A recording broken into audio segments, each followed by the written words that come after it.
Now, if you want to get buyers to trust you, and it's essential for them to buy from you, there's over 90 ways you can do it. Over 90 ways you can do it, and I'll put a link below to those 90 different ways. But today we're talking about one in particular, and it's how you can do it in a sentence. And that's the subject of today's episode 764 of the Daily Sales Message podcast, where every single day I share a piece of simple and actionable advice. It's designed to help you feel more confident and sell more stuff too. Now today, it's an interesting one. So when you talk to people, things can obviously go wrong. If I'm selling you my consultancy services, my product or whatever, yeah, things can go wrong, but people tend to not talk about that and skirt around it and just hope it doesn't come up. And maybe there's a warranty or a guarantee or something like that, but we tend to not want to talk about the negatives because it might make everything feel negative in the conversation. I think quite the opposite is true, and I call this an emergency action plan. And this is basically, you get on a plane.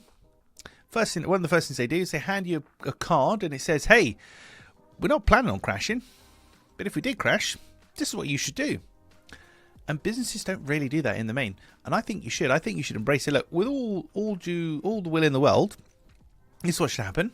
Brilliant. But this could go wrong. Or that could go wrong.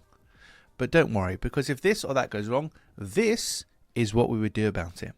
So an emergency action plan, telling people what you would do when and if things go wrong and how you'd pull back, rather than just avoiding talking about it, hoping for the best. From my experience, it's a much better way of doing it, and it encourages trust in your buyer because they feel safe, because they know that, well, you know, if the plane does crash, brace position, blah, blah, blah, we know what we're doing.